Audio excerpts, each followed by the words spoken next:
Vous croyez maintenant qu'il a existé, Zorba? Ah, absolument. Moi, je n'ai jamais douté de son existence. Et j'en doute encore moins ce soir depuis que je connais M. Kazantzakis, car tout à l'heure, M. Kazantzakis disait qu'il aurait voulu être Zorba, mais il est Zorba.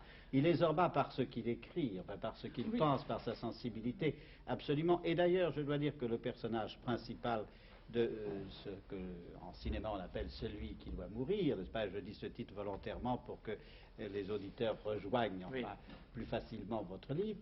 Eh bien, c'est aussi quelqu'un qui est très proche de Zorba, votre berger qui, à un moment donné, choisit la justice, choisit la charité, ne danse peut-être pas, mais enfin, il pourrait danser.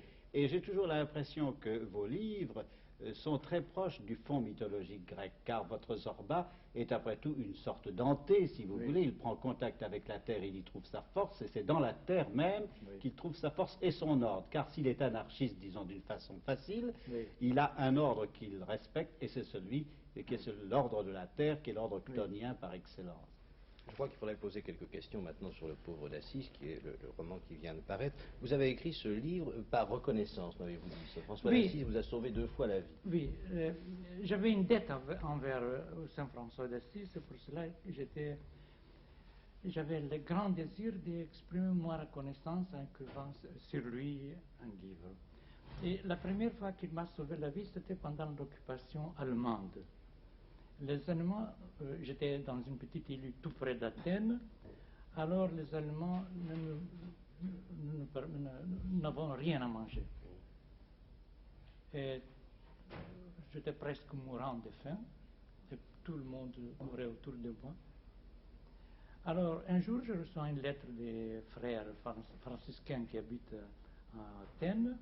Ils me disent, si vous voulez traduire la biographie de Saint François d'Assise faite par Jorgensen, alors nous enverrons une caisse de livres.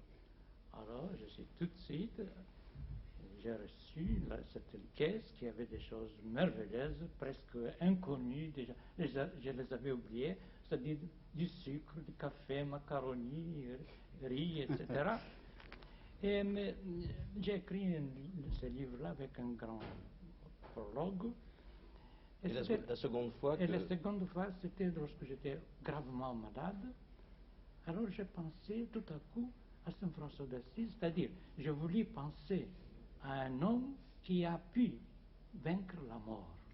Et j'ai pensé tout de suite à Saint François d'Assise, et pendant, j'avais une fièvre, de la fièvre 40, 41, je ne sais pas pourquoi, comment.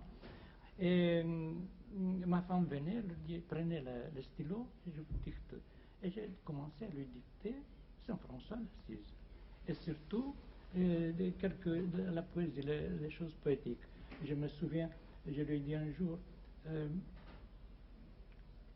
parce que vous savez, ce n'est pas une biographie, ce livre-là, c'est une synthèse de biographie, de poésie et des choses que Saint François n'a pas dit, mais qu'il pouvait dire, parce qu'il était selon sa discipline.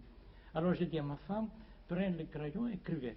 Et ma femme, je lui ai dicté une chose que Saint François n'a pas dite, mais il pouvait bien le dire.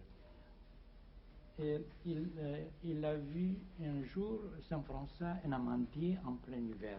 Alors Saint François lui dit, frère amandier, parle-moi de Dieu.